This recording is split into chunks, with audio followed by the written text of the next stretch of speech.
Hi everyone, मैं हूं OP Singh. हम लोग प्राचीन भारतीय इतिहास old NCERT class 11th R S Sharma द्वारा लिखी गई बुक शुरू कर चुके हैं। इसका फर्स्ट चैप्टर हमने देखा था। आज हम लोग सेकंड चैप्टर की बात करेंगे, प्राचीन भारतीय इतिहास के आधुनिक लेखक। इसमें दो तरह के लेखक हैं। सबसे पहले औपनिवेशिक काल में जो लोग यहाँ शासन किए, जैसे कि ब्रिटिशर्स, तो उनके जो लेखक हैं कुछ, उन्होंने इतिहास को लिखा है। उनका पर्पस था कि इतिहास को इस तरह से लिखा जाए, भारतीय इतिहास को, ताकि यहाँ के लोगों पर शासन किया जा सके ठीक से। और दूसरा उद्देश्य था उनका यहाँ की कल्चर को जानना। इसके पीछे भी उनका मकसद यही था कि वो यहाँ की कल्चर को जाने और यहाँ प्रशासन ठीक से चला सके। फिर इनके प्रत्युत्तर में कुछ भारतीय लेखक हुए, तो इसी की कहानी है इस चैप्टर 2 में। आइए हम लोग शुरू करते हैं।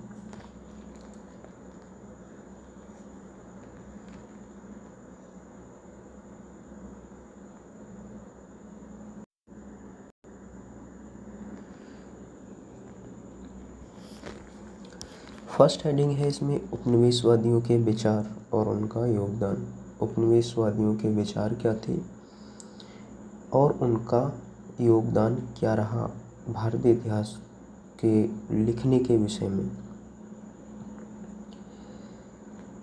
तो इसमें यद्यपि शिक्षित भारतीय या भारतीयों ने हस्तलिखित जो हाथों से लिखे गए थे महाकाव्यों, पुराणों और जीवन चरित्रों जैसे ग्रंथों के रूप में अपने पारंपरिक इतिहास को संजोए रखा, तथापि प्राचीन भारत के इतिहास में आधुनिक ढंग से अनुसंधान 18वीं सदी के उत्तरार्ध में आकर आरंभ होता है।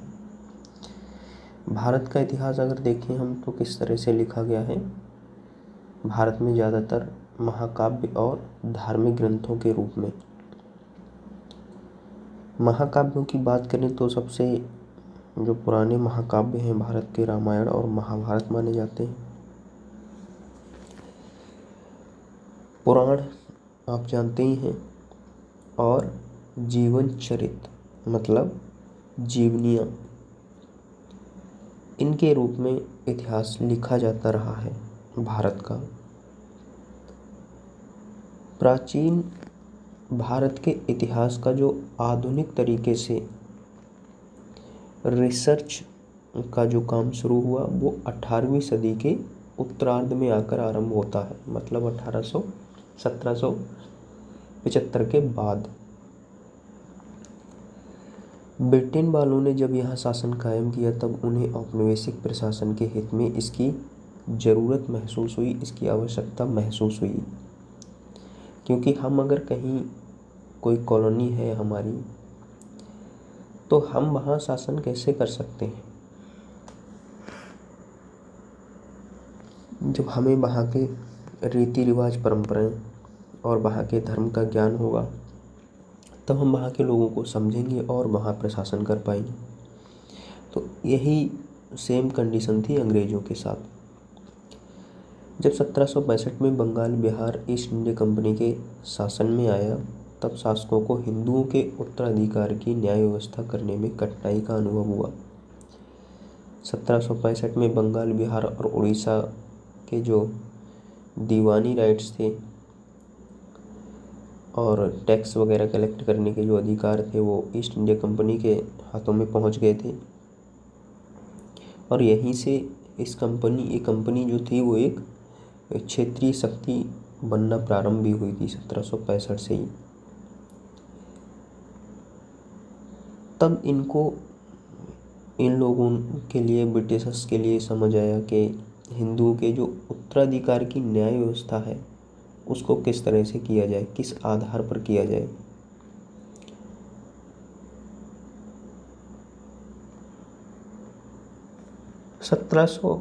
क्षेत्र में सबसे अधिक प्रमाणिक मानी जाने वाली मनु स्मृति का अंग्रेजी अनुवाद किया गया। किस नाम से किया गया? ए कोड ऑफ जेंटू लॉज। एक कोड ऑफ जेंटू लॉज के नाम से मनुस्मृति का अंग्रेजी भाषा में अनुवाद किया गया था 1776 में। हिंदुओं के दीवानी न्याय कार्य में पंडित लोग और मुसलमानों के न्याय कार्य में मौलवी लोग ब्रिटिश जजों के साथ लगा दिए गए।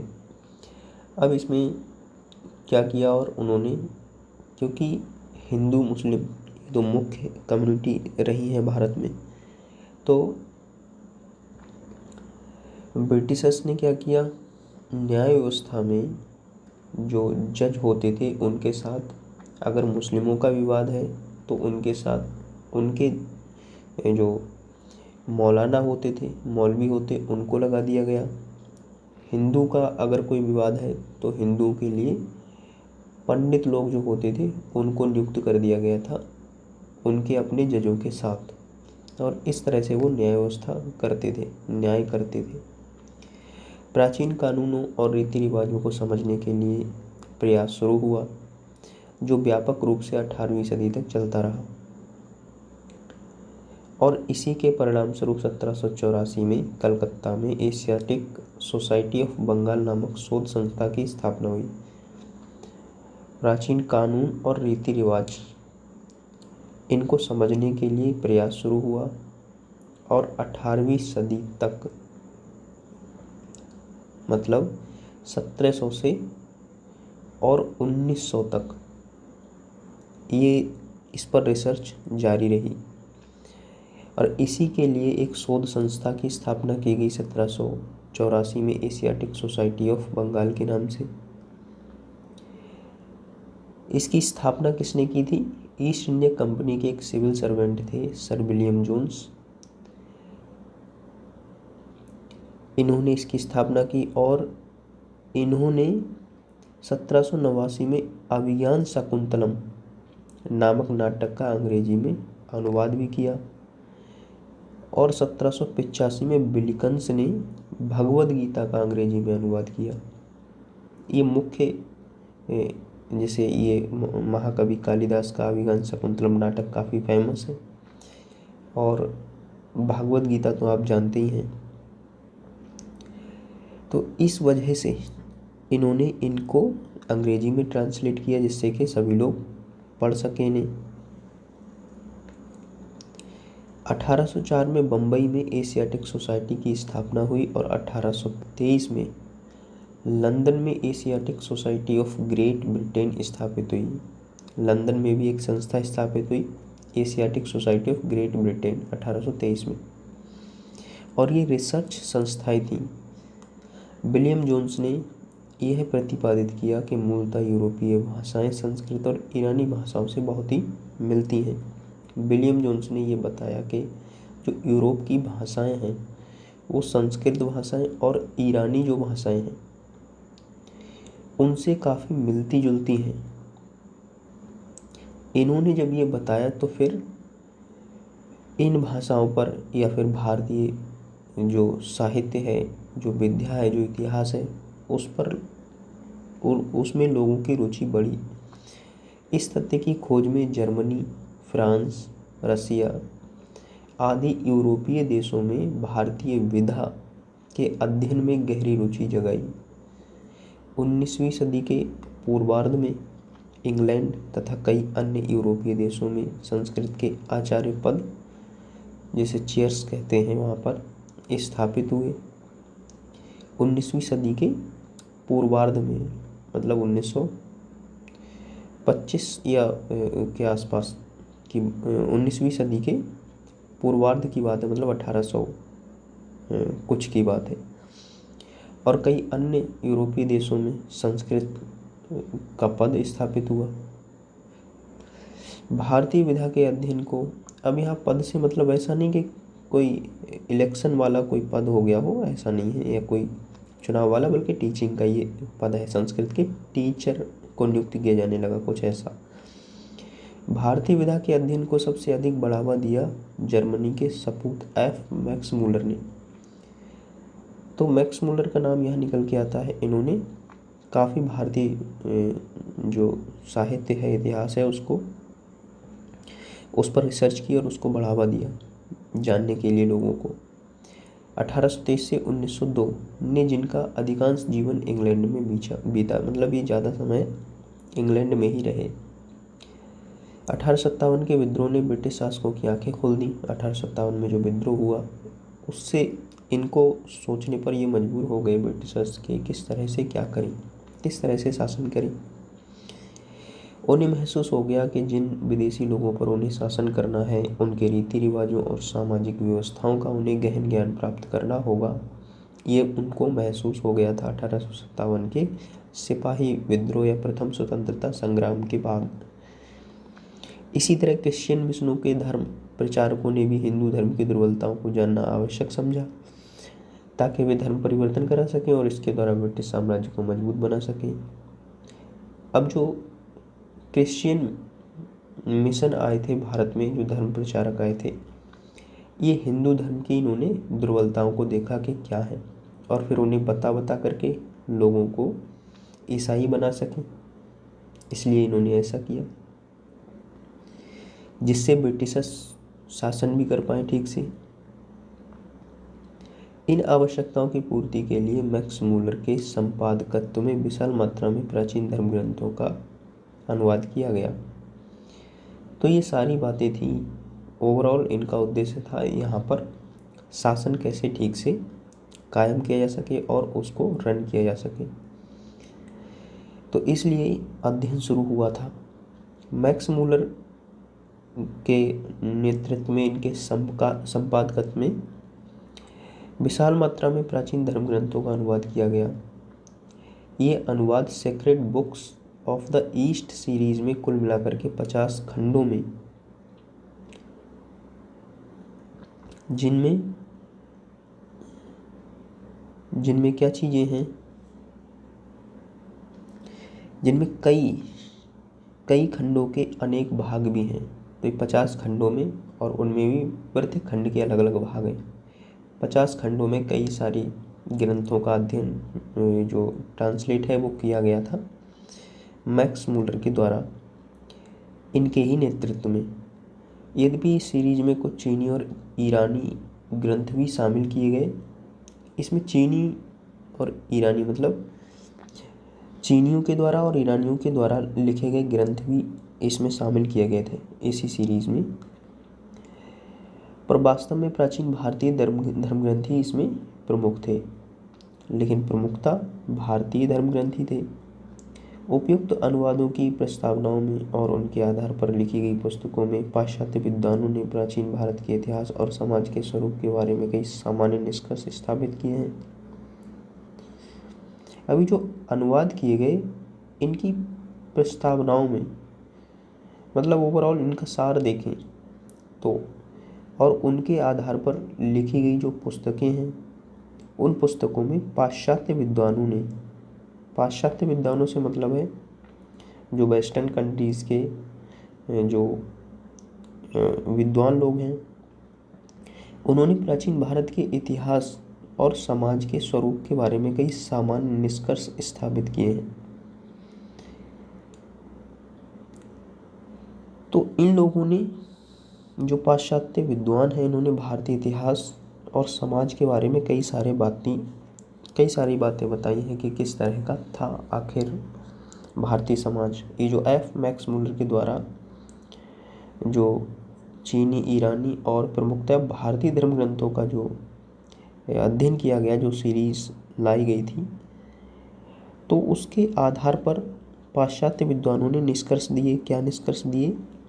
इतिहास और समाज के विषय में उनका मत है कि प्राचीन भारत के लोगों को इतिहास का विशेषता काल और तिथि क्रम का बोध नहीं था, ये ऐसा मानते हैं। अब ये कहीं ना कहीं कमियां बताएंगे, देखना आप कि किस तरह से चीज़ें रहीं, और फिर अपने आप को अच्छा ठहराएंगे जिससे कि लोगों को यही समझ आए और फिर हमें उनकी ज़रूरत महसूस हो और वो हम पर शासन कर सकें। उन्होंने ये भी कहा कि भारत के लोग स्वेच्छाचारी शासन के आदी रहे हैं। स्वेच्छाचारी शासन, अपनी इच्छा से शासन करने वाले, और वे आध्यात्मिक और या पारलौकिक समस्याओं में ही डूबे रहे और अलौकिक समस्याओं की चिंता नहीं करते थे। ये लोग आध्यात्मिक ज़्यादा रहने वाले लोग हैं, पारलौकिक समस्याओं में ज़्यादा डूबे रहते हैं। इनके वर्तमान में इनके बीच क्या हो रहा है, कौन दुखी है, कौन सुखी है, कैसा प्रशासन है, कैसा क्या है, इनको अलौकिक मतलब इस लोक की समस्याओं की कोई चिंता है ही नहीं। ये पाश्चात्य विद्वानों का कहना है। जाति प्रथा या वर्ण व्यवस्था को सामाजिक भेदभाव का भारी कुचक्र माना गया। ये सही है, जाति प्रथा और वर्ण व्यवस्था हमारे समाज में रही है। पाश्चात्य विद्वानों ने दृढ़तापूर्वक कहा कि भारतवासियों को न तो राष्ट्रीय भावना का एहसास था, न किसी प्रकार के स्वशासन का अनुभव। ये अगर हम देखें तो ये पूरी तरह से गलत है और इसे सिद्ध भी किया। आगे जो भारतीय लेखक हैं, इतिहासकार हैं, उन्होंने इसको सिद्ध भी किया कि ये गलत है, क्या चीज़ें इन्होंने बताई हैं और इनका मोटिव क्या था। इनका तो मोटिव वही था कि यहाँ पर शासन स्थापित कर सकें, सही से उसको रन कर सकें। भारतवासियों को ना तो राष्ट्रीय भावना का एहसास था, न किसी प्रकार के स्वशासन का अनुभव था। ये ऐसी बात कहते हैं जबकि अशोक का साम्राज्य, चंद्रगुप्त मौर्य और मगध साम्राज्य, भारत का, ये सारी चीज़ें भूल गए।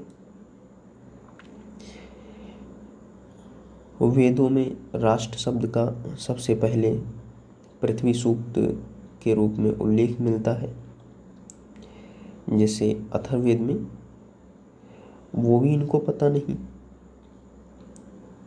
तो ऐसे बहुत सारे निष्कर्ष विसेंट आर्थर स्मिथ 1843 से 1920, तो आर्थर स्मिथ के द्वारा एक लिखी गई पुस्तक है अर्ली हिस्ट्री ऑफ इंडिया। इस पुस्तक में इस तरह के बहुत सारे निष्कर्ष देखे जा सकते हैं। इन्होंने फिलहाल प्राचीन भारत का ये पहला सुव्यवस्थित इतिहास 1904 में तैयार किया था, अर्ली हिस्ट्री ऑफ इंडिया नाम से, विसेंट आर्थर स्मिथ ने। और इन्होंने इस तरह के बहुत सारे निष्कर्ष दिए। और इन्होंने क्या वर्णन किया है इसमें, उन्होंने यह पुस्तक उपलब्ध स्रोतों के गहन अध्ययन के आधार पर लिखी और इसमें राजनीतिक इतिहास को प्रधानता दी गई है। राजनीतिक इतिहास को प्रधानता दी गई है। ये लगभग 50 वर्षों तक पाठ्य पुस्तक का काम देती रही। 50 सालों तक लोग इसको पढ़ते रहे और इसी को सही मानते रहे। और आज भी विद्वान लोग इसका उपयोग करते हैं चीज़ों को लिखने के लिए, समझने के लिए। इतिहास के प्रति जो स्मिथ व्यक्ति था, इसकी दृष्टि साम्राज्यवादी थी, इसीलिए इन्होंने पॉलिटिकल जो हिस्ट्री है उसको लिखा है। इंडियन सिविल सर्विस के निष्ठावान सदस्य के रूप में उन्होंने भारत में विदेशियों की भूमिका को उजागर किया। इन्होंने, अभी इंडियन सिविल सर्विस थे, इन्होंने भारत में विदेशियों की क्या भूमिका है उसको भी बताया। और इन्होंने अपनी पुस्तक के 1/3 भाग में, 1/3 भाग में सिकंदर के आक्रमण का वर्णन किया है विस्तार से। अभी वहीं पर भारत के ग्रंथ देखें तो भारत के ग्रंथों में सिकंदर के आक्रमण को इतना विस्तार से किसी ने नहीं लिखा है। इसमें भारत को स्वेच्छाचारी शासन वाला देश कहा गया है। भारत कैसा है? स्वेच्छाचारी शासन वाला देश है, जिसे ब्रिटिश शासन की स्थापना से पहले कभी राजनीतिक एकता का अनुभव नहीं हुआ था। कैसे ये मूर्ख लोग हैं, पता नहीं कि क्या इन्होंने इतिहास देखा, क्या पढ़ा, क्या लिखा, पूरा इतिहास ही गायब कर दिया कि स्वेच्छाचारी शासन वाला देश है भारत और ब्रिटेन शासन से पहले इनको राजनीतिक एकता का कभी अनुभव नहीं हुआ, जबकि भारतवंश यहाँ फेमस रहा है।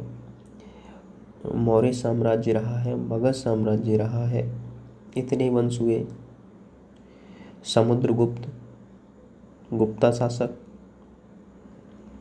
ये कई ऐसे चक्रवर्ती शासक हुए हैं। फिर भी इन्होंने उस सब को छिपा दिया और इन्होंने क्या चीज़ें दिखाई, क्योंकि इनका उद्देश्य यही था कि भारतीय लोगों को बेवकूफ़ सिद्ध करो और खुद को समझदार।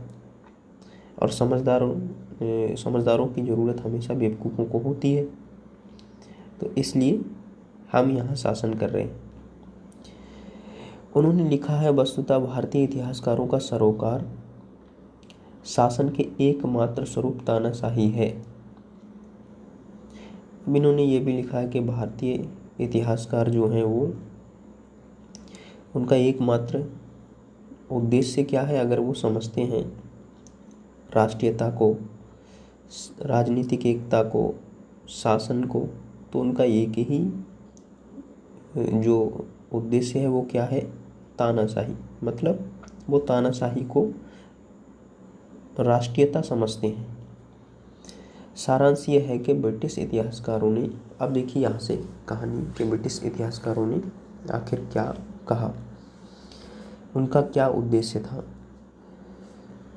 सारांश यह है कि ब्रिटिश इतिहासकारों ने भारतीय इतिहास की जो व्याख्या की है उसका लक्ष्य था भारत के चरित्र और उपलब्धियों को नीचा दिखाना और विदेशी शासन को न्यायोचित ठहराना। इनमें कई निष्कर्ष कुछ कुछ मान्य भी प्रतीत होते हैं, जैसे जाति प्रथा वर्ण व्यवस्था वाली बात है तो वो सही है। उदाहरण के लिए चीनियों की तुलना में भारतवासियों ने तिथि क्रम का कोई प्रबल बोध नहीं दिखाया। तिथि क्रम वाली बात भी सही है। हालांकि हमारे यहाँ भी कैलेंडर वगैरह रहे हैं, लेकिन उतना ध्यान नहीं दिया गया तिथियों पर। विक्रम संवत वगैरह है, हम देख सकते हैं काफ़ी डीपली, या फिर ज्योतिष शास्त्र है उसमें भी काफ़ी चीज़ें इस तरह की दी गई हैं। हालांकि आरंभिक अवस्था में कुछ महत्वपूर्ण घटनाओं का काल निर्देश गौतम बुद्ध की मृत्यु से हुआ मिलता है। कुछ घटनाओं का जिक्र है गौतम बुद्ध की जब मृत्यु हुई थी तो उस समय से, लेकिन ऐसा है नहीं, क्योंकि काल जो समय है, जो तिथियां हैं, उसमें भी हम देखेंगे कि कई कैलेंडर जो हमारे यहाँ हैं चलते आए हैं, और जो अंग्रेजी कैलेंडर है, ग्रेगोरियन कैलेंडर है, इससे पहले के हैं वो। हालांकि कुछ इसके बाद भी शुरू हुए हैं, फिर भी इन इतिहासकारों द्वारा प्रतिपादित निष्कर्ष या तो भ्रांत है या अत्युक्तिपूर्ण है। अब यहाँ से ये उत्तर मिल रहा है इनको, इन्होंने जो लिखा है उसका। ऐसे निष्कर्ष तो ब्रिटिश तानाशाही को कायम रखने की अच्छी प्रचार सामग्री का काम दे सकते थे। भारत में एक छत्र या एकाधिकारी शासन की परंपरा थी, ऐसा कहकर उन्होंने अपनी उस शासन पद्धति को न्यायोचित ठहराया जिसमें सभी शक्तियाँ वायसराय के हाथों में रहती थीं। इसी तरह यदि भारत के लोग केवल परलोक की समस्याओं में डूबे रहते थे तो उनके अहलौकिक जीवन की देखभाल ब्रिटिश उपनिवेशाधिकारी लोग नहीं करेंगे तो और कौन करेगा। भारतवासी जिन्हें अतीत में स्वशासन का कभी अनुभव ही नहीं रहा, भला वर्तमान काल में भी अपना शासन अपने आप कैसे कर पाएंगे। ऐसे सभी निष्कर्षों की भीतरी नियत यही दिखाना था कि भारतवासी अपना शासन आप करने में असमर्थ हैं। इन सारी बातों का, इनके इतिहास का यही मतलब निकल के आता है कि भारतीय शासन क्या है, भारतवासी वो अपना शासन स्वयं करने में क्या है, असक्षम है, या भारतीय शासन को स्वयं करने में, चलाने में सक्षम नहीं है। फिर राष्ट्रवादियों की दृष्टि और योगदान, ये सारी बातें भारत के विद्वानों के लिए, विशेषकर उनके लिए जो पाश्चात्य शिक्षा पाए हुए थे, जो आज हम शिक्षा पद्धति है, इस शिक्षा से जो पढ़े हुए थे, जिसे पाश्चात्य शिक्षा पद्धति हम कहते हैं, पाश्चात्य शिक्षा जो पाए हुए लोग थे उस समय भारतीय जो थे, उनको ये चीज़ें काफ़ी चुनौती बन करके आई कि इन्होंने क्या लिखा है हमारे देश के बारे में। वे एक और उपनिवेशवादियों द्वारा इतिहास को तोड़ मरोड़ कर भारत की अतीत की छवि धूमिल किए जाने से चिढ़े हुए थे भारतीय इतिहासकार, तो दूसरी ओर भारत के पतनोन्मुख सामंती समाज और इंग्लैंड के फूलते फलते पूंजीवादी समाज के बीच घोर वैषम्य देखकर दुखी थे, क्योंकि पूंजीवादी समाज फल फूल रहा था उस समय।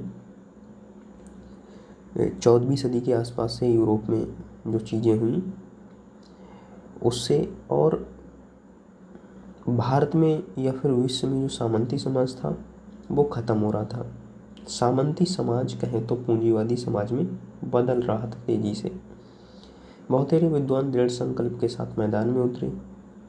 उनका मिशन भारतीय समाज को सुधारना ही नहीं था, बल्कि ये भी था कि भारत के प्राचीन इतिहास का इस प्रकार पुनर्निर्माण किया जाए कि उससे समाज को सुधारने में और इससे भी बढ़कर स्वराज्य प्राप्त करने में सहारा मिले, अंग्रेजों को भगाने में सहारा मिले। कहने का अर्थ, ऐसा करने में अधिकतर इतिहासकार तो हिंदू पुनर्जागरण की लहर में प्रभावित हुए, किंतु ऐसे विद्वानों की भी कमी ना थी जो तर्कनिष्ठ और वस्तुनिष्ठ रूप अपनाए रहे। तर्कनिष्ठ, वस्तुनिष्ठ मतलब इतिहास को अच्छे से समझा और फिर लिखा। इस द्वितीय कोटि में आते हैं राजेंद्र लाल मित्र 1822 से 1891, जिन्होंने कई वैदिक मूल ग्रंथ प्रकाशित किए और इंडो एरियंस नाम की पुस्तक लिखी। राजेंद्र लाल मित्र ने वैदिक मूल ग्रंथ कई सारे प्रकाशित किए और इंडो एरियंस नाम से एक पुस्तक लिखी। प्राचीन परंपरा के परम प्रेमी लाल ने प्राचीन समाज को तर्कनिष्ठ दृष्टि से देखा और एक जबरदस्त पुस्तिका लिखकर ये सिद्ध किया कि प्राचीन काल में लोग गोमांस खाते थे। इन्होंने ये बताया कि प्राचीन काल में लोग क्या खाते थे, गौमांस। कुछ अन्य विद्वानों ने ये सिद्ध करने का प्रयास किया कि अपनी विशेषताओं के बावजूद वर्ण व्यवस्था श्रम विभाजन पर आश्रित उस वर्ग प्रथा से मूलतः भिन्न नहीं है जो यूरोप के प्राक औद्योगिक और प्राचीन समाजों में पाई गई है। ये श्रम व्यवस्था वाली जो बात है ये वर्ल्ड हिस्ट्री में हम लोग समझेंगे, एनसीईआरटी में भी वैसे ये दे रखी है। आप 9th-10th को पढ़ेंगे तो वहाँ आपको समझ आएगा। श्रम विभाजन वर्ग विभाजन ही था एक तरह से। तो कुछ विद्वानों ने ये भी सिद्ध करने की कोशिश की कि अपनी विशेषताओं के बावजूद वर्ण व्यवस्था थी वो श्रम विभाजन पर आश्रित उस वर्ग प्रथा से मूलतः भिन्न नहीं है जो यूरोप के प्राक औद्योगिक और प्राचीन समाजों में पाई गई है। जो फ्रेंच रिवॉल्यूशन है, फ्रांस की क्रांति 1789 की, तो वहाँ पर जब हम पढ़ेंगे तो वहाँ का समाज कैसा था, कई वर्गों में डिवाइड था। वैसे ही यहाँ पर जो वर्ण व्यवस्था है कुछ इसी तरह की सिचुएशंस थी वहाँ पर, ऐसा कहा कई इतिहासकारों ने। महाराष्ट्र में रामकृष्ण गोपाल भंडारकर 1837 से 1925 और विश्वनाथ काशीनाथ राजवाड़े 1869 से 1926 दो समर्पित महापंडित निकले जिन्होंने देश के सामाजिक और राजनीतिक इतिहास के पुनर्निर्माण के लिए विभिन्न स्रोतों को बटोरा। ये दो महापंडित, दो लोग, ये गोपाल भंडारकर, रामकृष्ण गोपाल भंडारकर और विश्वनाथ काशीनाथ राजवाड़े, इन्होंने अलग अलग स्रोतों से एकत्रित की और भारत का सामाजिक और राजनीतिक इतिहास लिखने का प्रयास किया। आरजी भंडारकर ने सातवाहनों के दक्कन के इतिहास का और वैष्णव एवं अन्य संप्रदायों के इतिहास का पुनर्निर्माण किया। आरजी भंडारकर, रामकृष्ण गोपाल भंडारकर ने, ये महान समाज सुधारक थे। आपने शोधों से विधवा विवाह समर्थन किया और जाति प्रथा एवं बाल विवाह की कुप्रथा का खंडन किया। इन्होंने विधवा विवाह का समर्थन भी किया था, समाज सुधारक थे ये। जाति प्रथा और बाल विवाह का इन्होंने विरोध किया। फिर बीके राजवाड़े, ये विशुद्ध अनुसंधान की धुन में संस्कृत की पांडुलिपि और मराठा इतिहास के स्रोतों की खोज करते हुए महाराष्ट्र में गांव-गांव घूमे और ये स्रोत 22 खंडों में प्रकाशित किए। इन्होंने मराठा साम्राज्य का इतिहास इन्होंने लिखा है, बेसिकली मराठों का। उन्होंने लिखा तो अधिक नहीं है, किंतु 1926 में उन्होंने मराठी में विवाह प्रथा का जो इतिहास लिखा वह सदा चोटी पर रहेगा। इन्होंने विवाह प्रथा के बारे में लिखा है 1926 में,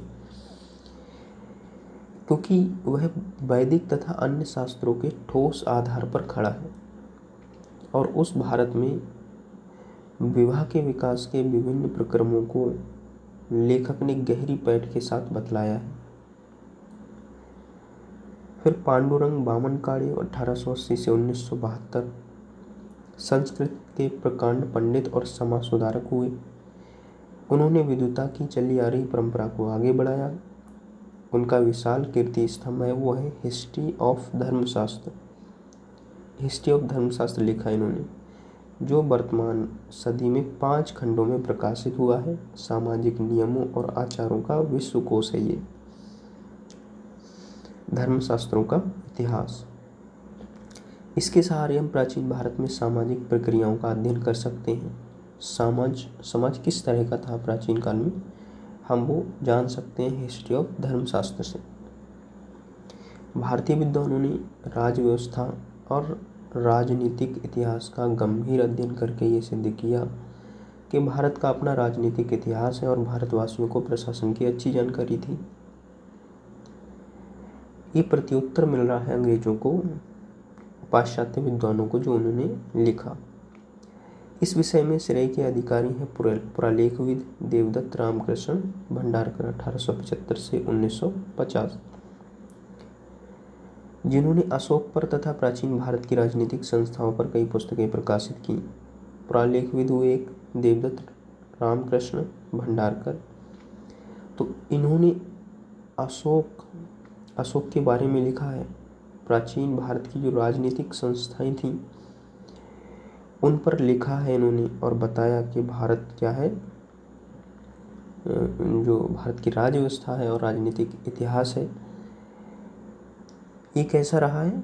भारत का अपना राजनीतिक इतिहास भी है और भारतवासियों को प्रशासन की अच्छी जानकारी भी थी। और भी महत्वपूर्ण कार्य किया हेमचंद राय चौधरी ने 1892 से 1957। इन्होंने महाभारत काल से अर्थात ईसा पूर्व 10वीं सदी से लेकर गुप्त साम्राज्य के अंत तक प्राचीन भारत के इतिहास का पुनर्निर्माण किया है। हेमचंद राय चौधरी ने ईसा पूर्व 10वीं सदी से लेकर के गुप्त साम्राज्य के लास्ट तक का इतिहास लिखा है।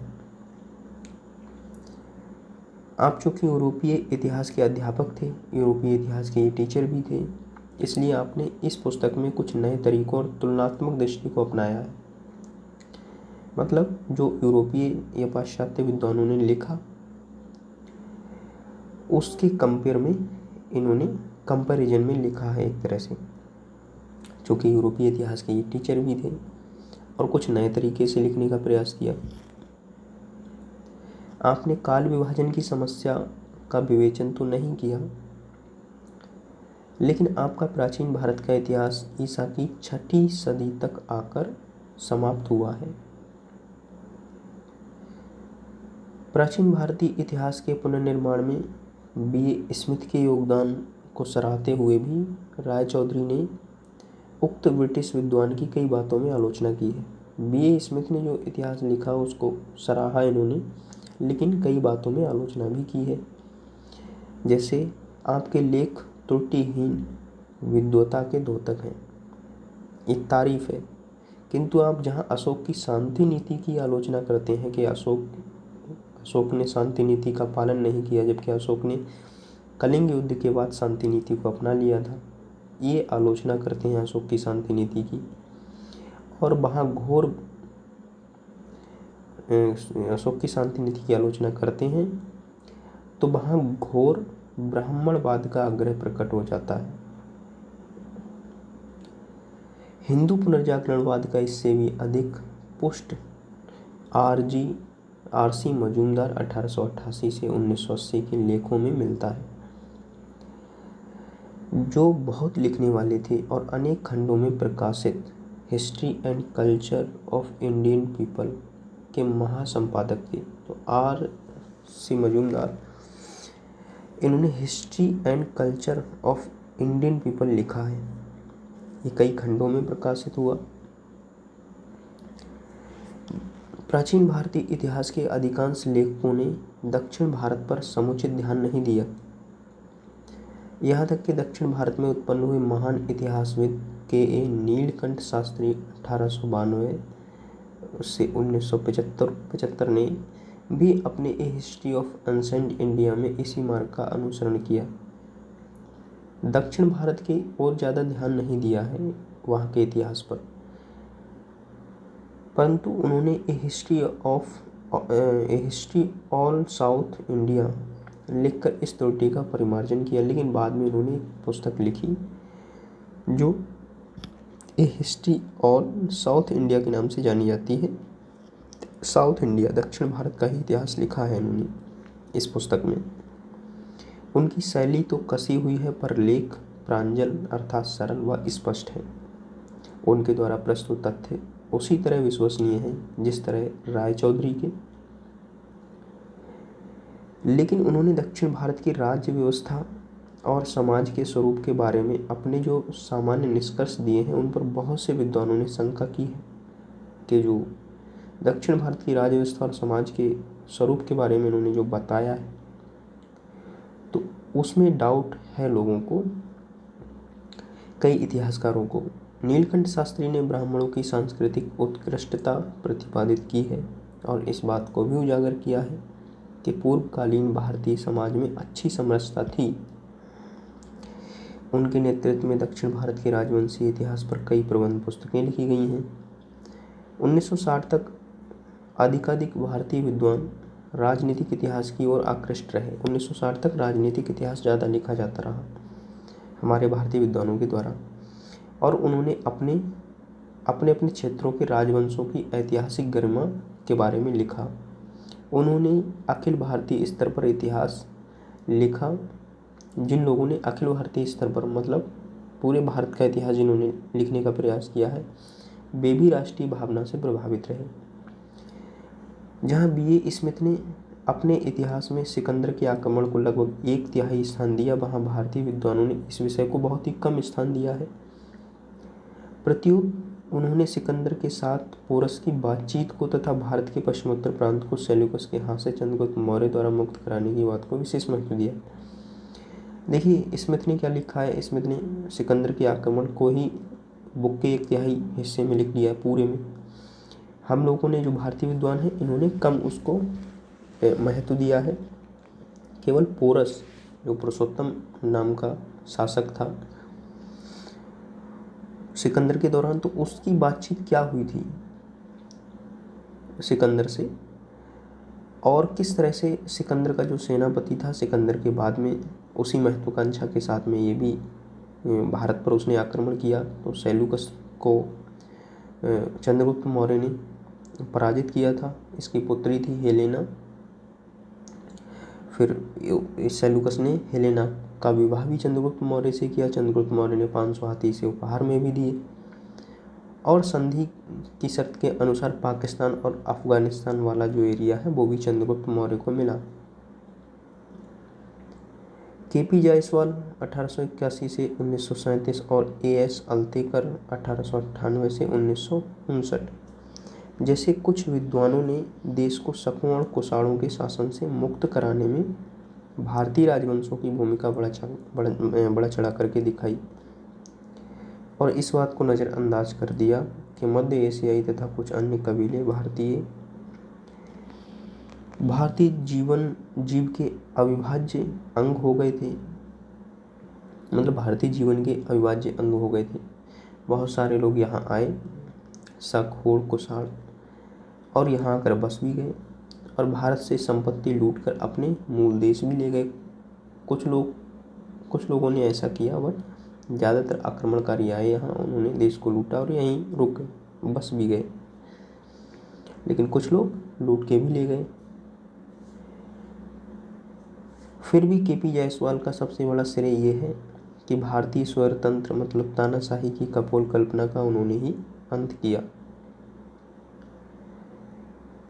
1910-12 के बीच मतलब 1910 से 12 के बीच ही उन्होंने कई लेख प्रकाशित करके ये सिद्ध किया। 1910 से 1912 के दौरान केपी जायसवाल ने कई लेख प्रकाशित करके ये सिद्ध किया कि प्राचीन काल में यहाँ गणराज्यों का अस्तित्व था और ये लोग क्या करते थे, यहाँ नो नहीं है बल्कि ये लोग अपना शासन आप चलाते थे और यहाँ प्राचीन काल में गणराज्य थे, कोई तानाशाही वाली बात नहीं थी। केपी जायसवाल ने ऐसा लिखा है, कहा है। उनके मंतव्य 1924 में हिंदू पॉलिटी नामक पुस्तक के रूप में प्रकाशित हुए। इन्होंने क्या लिखा है, हिंदू पॉलिटी में आप पढ़ सकते हैं, 1924 में ये प्रकाशित हुई। यद्यपि जायसवाल पर यह आरोप लगाया जाता है कि उन्होंने प्राचीन संस्थाओं पर आधुनिक राष्ट्रीय भावना की कलई चढ़ा दी है। ये पाश्चात्य विद्वान अभी भी कहते हैं, मतलब ये कि राष्ट्रीय भावना उस समय नहीं थी। केवल जायसवाल ने क्या किया है, प्राचीन संस्थाओं पर जो उस समय शासन कर गए लोग, उन पर आधुनिक जो राष्ट्रीय भावना है उसकी कलई चढ़ा दी है। और उन्होंने गणतंत्रीय प्रशासन का जो स्वरूप प्रस्तुत किया है उस पर UN घोषाल 1886 से 1969 सहित बहुत से लेखकों ने आपत्ति की है। गणतंत्रीय प्रशासन के बारे में जो बताया जायसवाल जी ने, तो उस पर आपत्ति की है UN घोषाल सहित बहुत से लेखकों ने। फिर भी गणतांत्रिक प्रयोग की प्रथा के बारे में उनकी जो धारणा थी उसको व्यापक रूप से मान लिया गया और उनकी अग्रणी कृति हिंदू पॉलिटी संप्रति छठे संस्करण में क्लासिक रचना मानी जाती है।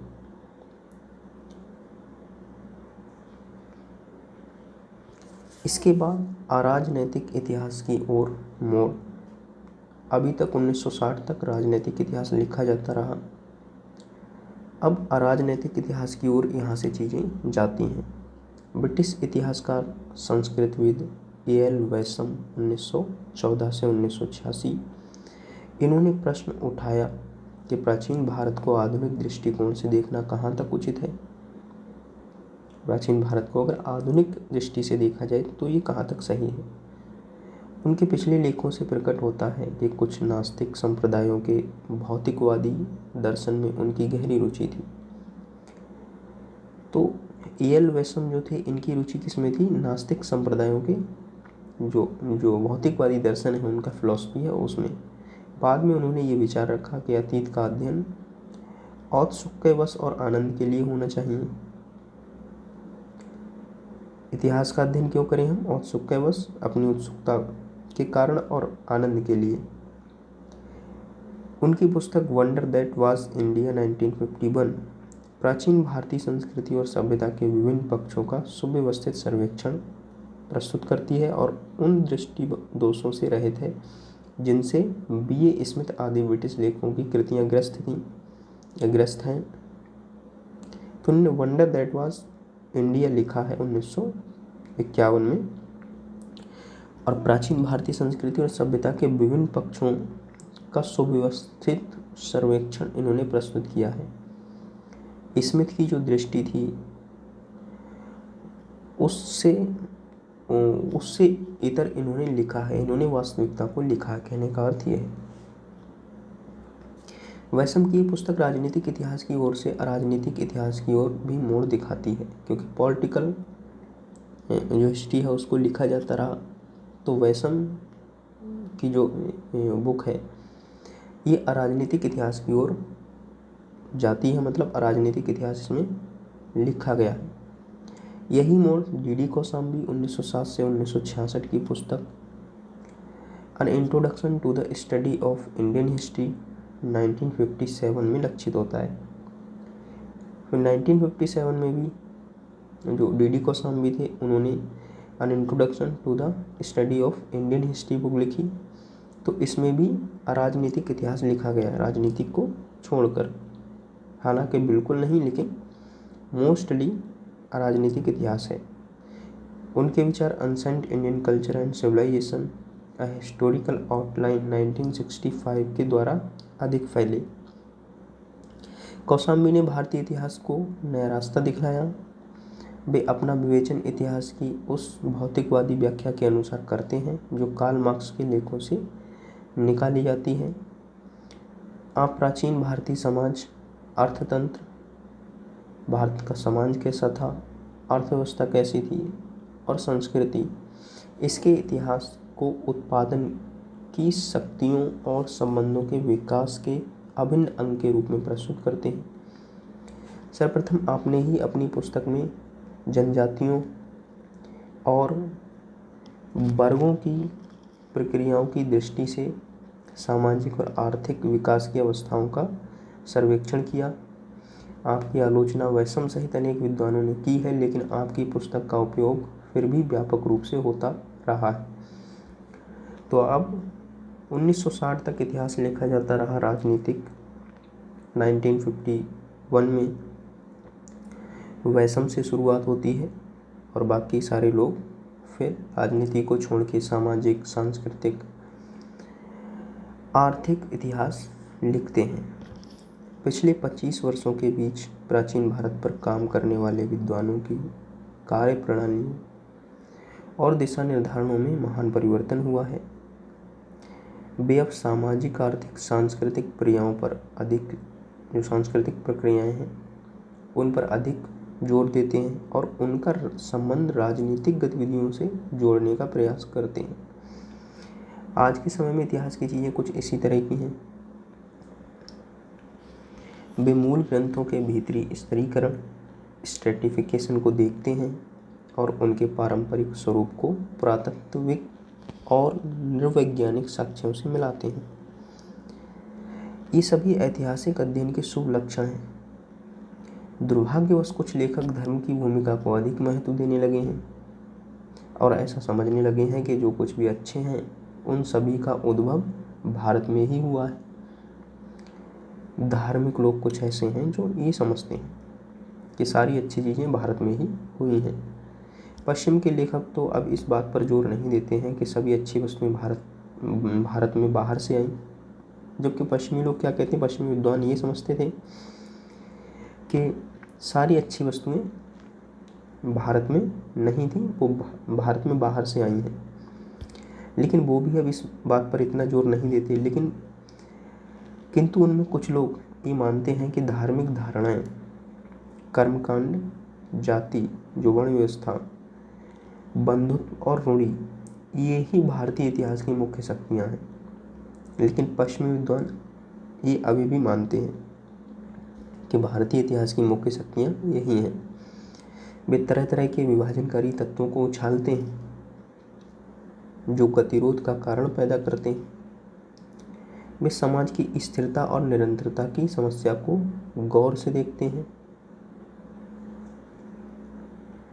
लगता है कि वे अनोखे और पुरातन तत्वों में रस लेते हैं और चाहते हैं कि वे तत्व यूं ही बने रहें।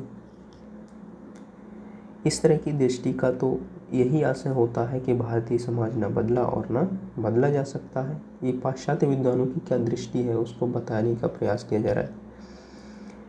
और कुछ भारतीय लोग हैं जो धर्म में डूब करके ये कहते हैं कि सारी अच्छी चीज़ें भारत में ही हुई, वो भी बताने का प्रयास किया यहाँ पर। इसका अर्थ होता है कि विकास की दौड़ में पिछड़ा रहना भारतीय चरित्र का अभिन्न अंग है। इन सब बातों से तो यही अर्थ निकलता है। इस प्रकार अंध देशभक्त और परिमार्जित उपनिवेशवादी दोनों ही अतीत के अध्ययन का प्रयोग भारत की प्रगति रोकने के लिए करते हैं। अंध देशभक्त हों या ये परिमार्जित उपनिवेशवादी, ये दोनों अतीत का अध्ययन क्यों करते हैं? भारत की प्रगति को रोकने के लिए। अतः ये परमावश्यक है कि प्राचीन भारत को संतुलित और वस्तुनिष्ठ ढंग से देखा जाए, वास्तविकता को देखा जाए। तो ये हमारा चैप्टर जो 2 था वो कंप्लीट होता है यहाँ पर। आपको ये पता लगा होगा कि इतिहास लिखने वाले जो लेखक हैं वो अगर इस तरह के औपनिवेशिक स्थितियाँ रही हैं तो वहाँ का क्या इतिहास लिखेंगे, कैसे लिखेंगे। तो इतिहास लेखकों से प्रभावित होता है, इसलिए हमें ये जानना ज़रूरी था कि किस तरह से इतिहास प्रभावित होता है लेखकों से, इतिहासकारों से, और किस तरह से लिखा जाता है इतिहास। राजनीतिक इतिहास जैसे हमने देखा 1951 तक लिखा जाता रहा, फिर राजनीतिक इतिहास, सामाजिक, सांस्कृतिक और आर्थिक इतिहास भी लिखना आरंभ हुआ। तो ये सारी बातें हमने जानी। नेक्स्ट जो चैप्टर है वो है स्रोतों के प्रकार और इतिहास का निर्माण। स्रोत कितने प्रकार के होते हैं और इतिहास का निर्माण उनसे कैसे होता है, ये चैप्टर काफ़ी इम्पोर्टेंट है हमारे लिए। तो हम लोग नेक्स्ट क्लास में कवर करेंगे इस चैप्टर को। तब तक के लिए बाय सभी के लिए। पढ़ते रहिए।